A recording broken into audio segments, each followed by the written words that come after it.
Hey beautiful, welcome back to my channel. Let's continue Mafia's Obsession episode 10. तो दोनों को आते हुए देखकर मिस्टर अलेक्जेंडर गुस्से में विक्की के पास जाता है। कहाँ थे इतने टाइम? कल रात घर वापस क्यों नहीं आए? तो विक्की उनको सब कुछ बता देती है। तब वो फ्रेंड की ओर गुस्से में देखता है। तो ये सब मुझे इन्फॉर्म करना चाहिए था ना? Anyway Vicky, I need your help. हमारी एलेक्स ग्रुप की बहुत इम्पॉर्टेंट डॉक्यूमेंट्स एक डेंजरस माफिया के हाथ लग गया है। अगर वो हमारे खिलाफ वो सारे सबूत यूज़ करेगा ना तो हम सड़क पे आ जाएंगे। तो मैं चाहता हूँ तुम अपनी आर्मस्ट्रॉन्ग इंडस्ट्री पूरी की पूरी एलेक्स के नाम कर दो, ताकि फ्यूचर में हमें प्रॉब्लम ना हो। एटलीस्ट तुम्हारी कंपनी की सारे शेयर हमारे पास रहेगा। विक्की जितनी सरप्राइज्ड होती है उतना ही गुस्से में आ जाती है। व्हाट डू मीन कि उसकी पूरी कंपनी एलेक्स के नाम करना पड़ेगा? बट वो खुद को संभाल लेती है। आई नीड टाइम, मैं शाम तक आपको बता दूंगी।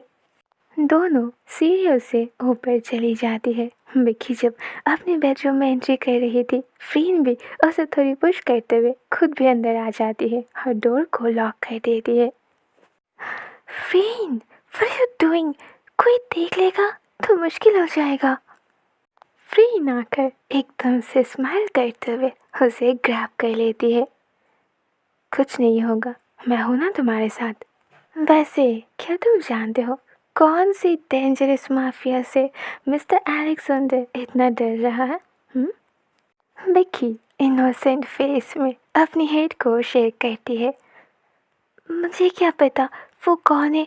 मुझे तो ये समझ नहीं आ रही है कि एलेक्स की फैमिली कभी भी माफिया से नहीं डरता था, पर ये कौन है? मुझे ऐसा लग रहा है कि वो लोग मुझसे कुछ छुपा रहा है। फ्रेंड तब उसकी लिप्स पर किस करते हैं। समझ गया। और उस माफिया से क्या तुम डरते हो? और तब विक्की फ्रेंड के साथ आई कांटेक्ट करती है और उसकी नेक को ग्रैब करती है। मैं क्यों डरूं? चाहे वो कोई भी हो, मुझे डरना नहीं चाहिए, है ना? कॉज अभी तो आप मेरे साथ हो, और अभी आपके होते हुए मैं किससे डरूं? विक्की ये कहते हुए फ्रेंड को किस करती है। ये हुई ना बात। That's my girl. दोनों मिरर के सामने खड़ी थी। विक्की खुद को देख रही थी। फ्रेंड, देखो आपने क्या किया है। मेरे नेक पर कितने सारे मार्क्स है। फ्रेंड तब उसे पीछे से ग्रैब करके उसकी वेस्ट को होल्ड करती है। और नहीं तो क्या, ये सब प्रूफ है कि अब तुम पूरी तरह मेरी बन चुके हो। फ्रेंड ये कहते हुए उसे अगेन पागलों की तरह बस किस करने लगती है। विक्की उसे रोकने की कोशिश करती है, cause इट्स डेंजरस। वो दोनों सीक्रेट हाउस पर नहीं थी, वो दोनों तो एलेक्स की मेंशन पर थे। फ्रेंड प्लीज़ खुद को संभालो, ये सब यहाँ बहुत रिस्की है। अगर कोई आपको यहाँ देख लेगी तो मुसीबत हो जाएगी, आप समझ नहीं रहे हो। फ्रेंड उसे बहुत फास्ट टर्न करती है एंड उसे ग्रैब करती है। ऐसा कुछ भी नहीं होगा, कोई हमें नहीं देखेगी। ये कहते हुए वो अगेन उसकी नेक पर, उसकी कानों पर बाइट करने लगती है। विक्की जितना उससे खुद को दूर करने की कोशिश कर रही थी, फ्रेंड तो उतना ही बस उसे ग्रैब कर रही थी, उसे अपना बनाना चाहती थी। विक्की को समझ आ जाती है कि फ्रेंड उसे टर्न ऑन करने की कोशिश कर रही है। फ्रेंड, फ्रेंड, आपको ऑलवेज बस यही चाहिए ना? आप इंटीमेट होने के लिए इतनी पागल क्यों हो जाते हो? आपकी आपकी कोई गर्लफ्रेंड है क्या? तो फ्रेंड उसकी फोरहेड को अपनी फोरहेड से टच करती है। विक्की, मैं तुम्हें सब कुछ बताना चाहती हूँ, मेरे बारे में, मेरी लाइफ के बारे में, मेरी डेली रूटीन के बारे में। मैं क्या हूँ, कौन हूँ, इन सब को बताना चाहती हूँ। बट उससे पहले यू ट्रस्ट मी ना? मुझ पर बिलीव करते हो ना? तो विक्की नोट करती है। आई ट्रस्ट यू फ्रेंड, बस मेरी ट्रस्ट को कभी मत तोड़ना। विक्की ये कहते हुए उसे बहुत प्यार से हग करती है, बट फ्रेंड की तो कुछ अलग ही हो रही थी। विक्की नोटिस करती है नीचे फ्रेंड की वीक पॉइंट जो हर्ट हो रही थी। फ्रेंड की हाथ उसकी बैक पर अभी भी मूव हो रही थी। ज़्यादातर विक्की को इन सब चीज़ों की इतनी डिज़ायर नहीं थी, बट जब से फ्रेंड ने उसे टच किया है, वो फर्स्ट टाइम कंप्लीट किया था, तब से वो फील कर रही है कि वो भी फ्रेंड की टच से पागल हो रही है।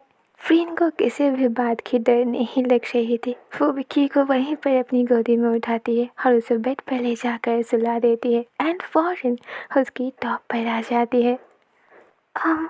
फ्रेंड, बट क्या हम यहीं पर अगेन? Don't be scared. किसी भी बात को सोचने की, किसी भी बात से डरने की कोई नीड नहीं है जब तक मैं तुम्हारे साथ हूँ।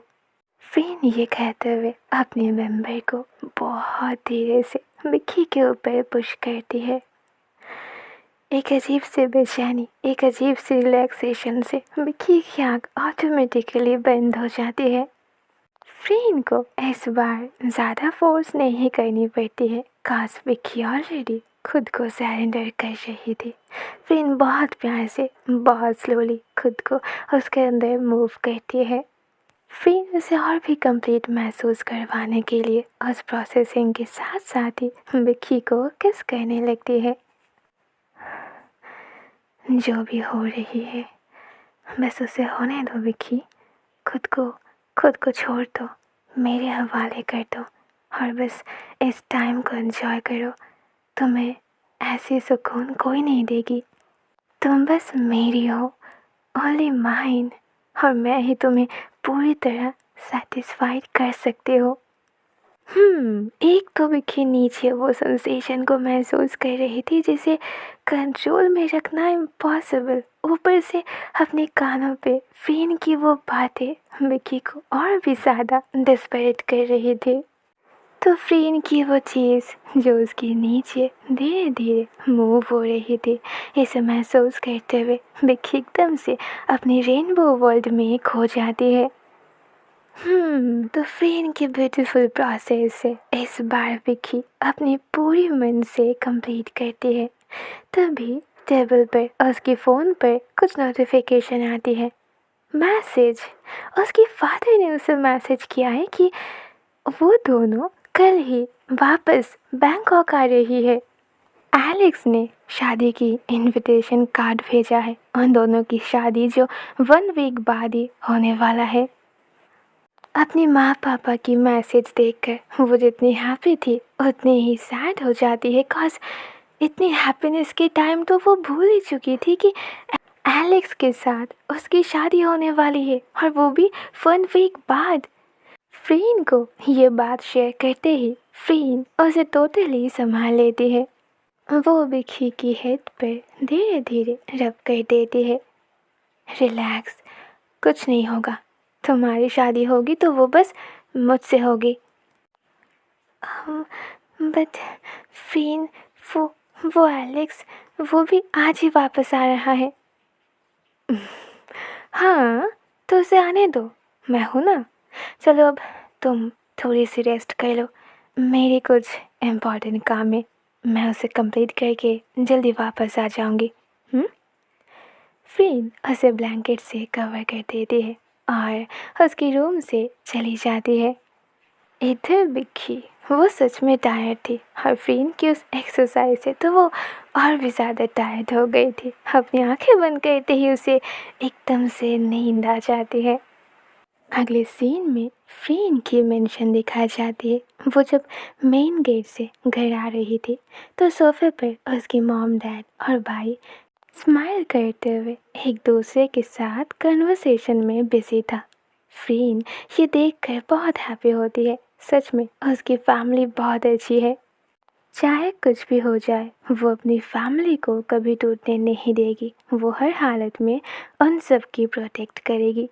फ्रेंड को आते हुए देखकर उसकी भाई टीज करता है, आहा, ज़रा देखो तो कौन आया है। जिस माफिया की वजह से पूरे बैंकॉक परेशान है, वो एक वुमेन की सिक्योरिटी गार्ड की ड्यूटी कर रही थी और इतनी बिजी थी उनमें कि अपनी फैमिली को भी भूल गया। हाँ, तभी उसकी मॉम एक्साइटेड होकर उसे आस्क करती है, अच्छा, एक वुमेन, वो कौन है? क्या हम उन्हें जानते हैं? तब रिची उसकी भाई कहता है, नो मॉम, हम कैसे जानेंगे? वो तो बहुत स्पेशल है, मिस रिबेका, है ना दी? फ्रेंड कहती है, shut up you naughty. Mom please, क्या आप मेरे लिए थोड़ी सी कॉफ़ी बना दोगे? फ्रेंड सबसे ज़्यादा अपनी मॉम को बहुत रिस्पेक्ट करती है और उनसे डरती भी है। इस फैमिली में उसकी मॉम ही है जिन्हें ये सब माफिया, इलीगल, ये सब मर्डर बिल्कुल पसंद नहीं। वो एक ऑर्फनेज चलाती है और अपनी पूरा टाइम उन सारे बच्चे के साथ बिता देती है जिनकी मॉम डैड नहीं है। तो उसकी मॉम किचन में चले जाते ही तीनों सीरियस कन्वर्सेशन में बैठ जाती है। रिची कहता है, दी, आपको थोड़ी और केयरफुल रहना पड़ेगा। मेरे पास इन्फॉर्मेशन है कि हमें से ही कोई पर्सन जो हमारी सीक्रेट इन्फॉर्मेशन हमारे एनिमीज तक पहुंचा रहा है। बट डोंट वरी, मैं उसे बहुत जल्दी ढूंढ लूँगा। और एक गुड न्यूज़ है, हम बहुत जल्दी एलेक्स को हराकर उसकी कंपनी जीतने वाले हैं। उसकी पूरी कंपनी आगे से अब हमारी होगी। और बस यही नहीं, एलेक्स की इंडस्ट्री के साथ साथ आर्मस्ट्रॉन्ग इंडस्ट्री भी अब हमारी होने वाली है और उसकी न्यू सीईओ आप होने वाले हो। फ्रेंड थोड़ी सरप्राइज्ड होती है, wait, Armstrong industry? Richie, no, मुझे वो नहीं चाहिए, वो उसका है। वैसे भी आर्मस्ट्रॉन्ग हमारी एनिमी नहीं है, उनका इनसे कोई मतलब नहीं है। रिची कहता है, अरे पर मेरी बात तो सुनो, मिस रेबेका बस वहाँ एक नाम की सीईओ है और कुछ नहीं। हमें मतलब है तो बस उसकी डैड से। उसकी डैड सब कुछ जानता है और वो ही इतने दिनों से विक्की को सारे इलीगल पेपर्स पर साइन करवा रहा है। अगर आप पूरी इंडस्ट्री के सीईओ बन जाते हो तो आप उनकी पावर्स उनके हाथ दे देना, बस। इससे तो वो और भी ज़्यादा हैप्पी हो जाएगी ना?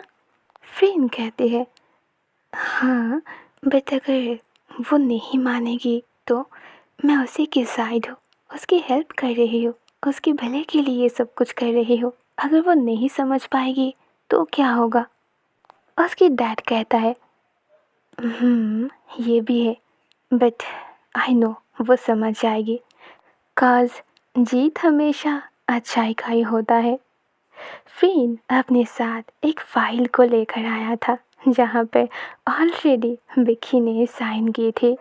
अब बस ये सीक्रेट इन्फॉर्मेशन वो एमसीजी मीटिंग पर सेंड करेगी एंड देन एलेक्स ग्रुप की न्यू सीईओ फ्रेंड सरोजा, वो उन लोगों की सब कुछ छीन लेगी, साथ में अपनी विक्की को भी। जितनी जल्दी हो सके उसे इस मिशन को कंप्लीट करना होगा और फिर वो अपनी लाइफ में फ्री होना चाहती है। अपनी पूरी लाइफ अपनी बिक्की के साथ बिताना चाहती है। बस वही जानती है, जब उस पार्टी में उसने बिक्की को फर्स्ट देखा था, उसे महसूस की थी, तब उसकी हार्ट बीट कितनी फास्ट हो गई थी। नहीं, वही है, she is the only one, उसकी लव, उसकी लाइफ। बहुत रात हो चुकी है, उसे अब जाना पड़ेगा, काश वहाँ उसकी स्वीट हार्ट अकेली जो है। ओके, सो यहाँ पर ये एपिसोड एंड होती है। See you soon then next episode. Bye bye, good night.